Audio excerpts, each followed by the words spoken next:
Hi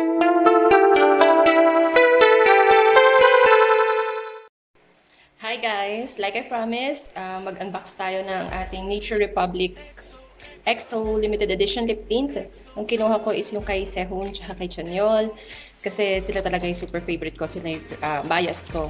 Then yung bias record ko is Jongdae. Kasi na-Jongdae ako nung concert. Kagaya nga nasabi nila, mga EXO mga scammer. In a way na sasabihin natin wala tayong pera, pero nakapag 2 days concert ng EXO dito. And wala daw tayong pera, pero may mga light stick na hindi naman kamurahan. Tapos wala daw mga pera, pero in 2 minutes time, sold out ang Nature Republic lipstick. Liptint pala, sorry. Buti na lang, nakaabot ako in 44 seconds na nakuha natin siya, na-check out natin siya. So without further ado, ito na ang nakuha ko galing from Lazada. And ito na yung ating liptint. Buksan na natin. Pasensya na guys, hindi ako masyadong magaling pang mag-vlog kasi first time ko po. And subukan lang, try lang. You know, baka sakali. So, ito na siya. Si Nature Republic nagbigay ng resibo. Then, super sealed. Hindi ko alam bakit siya ganyan. Then, ito ba yung isa? Sana may photo card na kasama. Kasi kung hindi, nakaka-disappoint.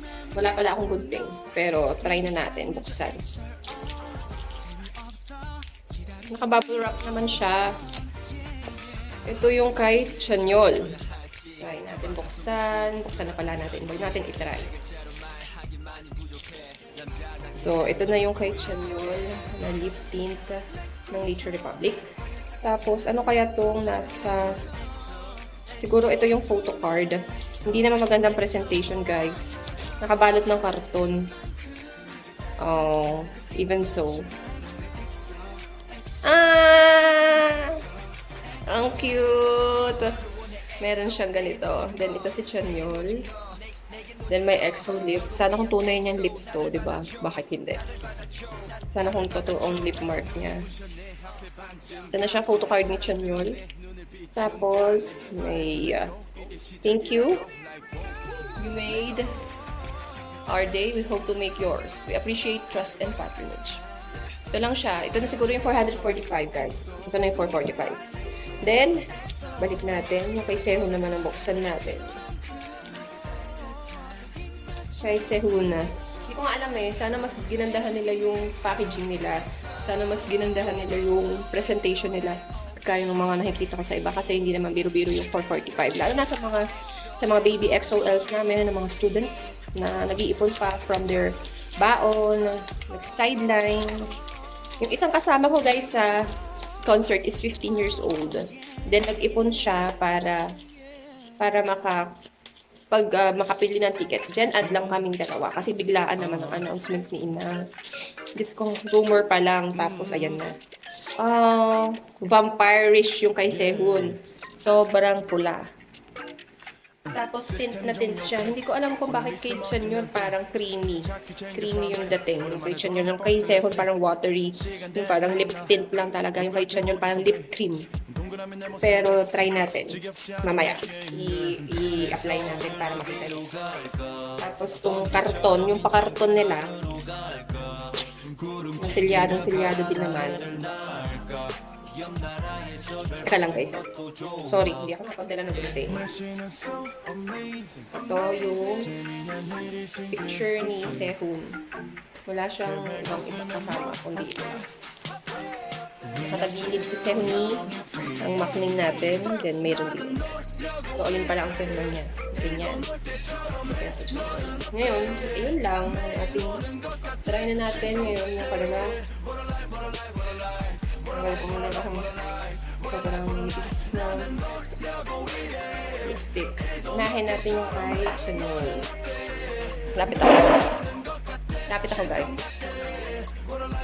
So ayan siya. Sigurado naman na sure tayo na Nature Republic siya. Kasi may hangul na chubanes. Then, buksan na natin. Sirain na natin siya. Chanyeol. Kinakabahan ako.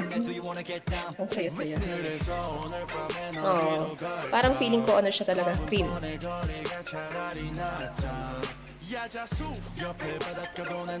Ang bango! Para siyang candy.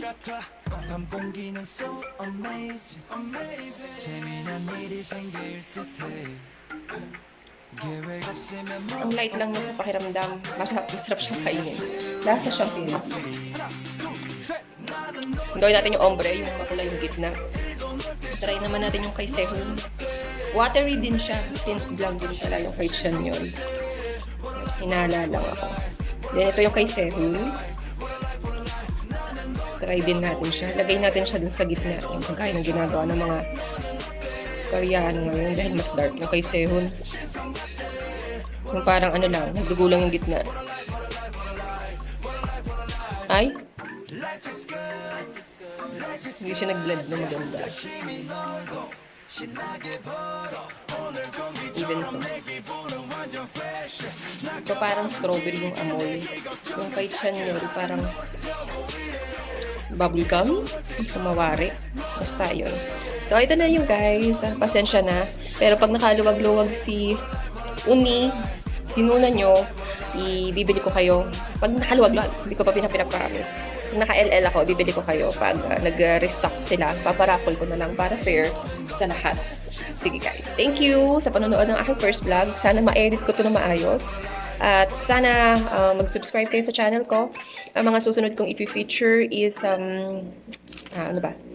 Iba pang mga unboxing ng bibili tayo ng mga EXO merch, mga ganyan, unboxing sa mga shops ng ibang K-pop merchandisers na mga shops. So ayan na guys. Thank you for watching. This is your Millennial Ajuma, Kim Jinhee. Sana nagustuhan niyo guys. Bye!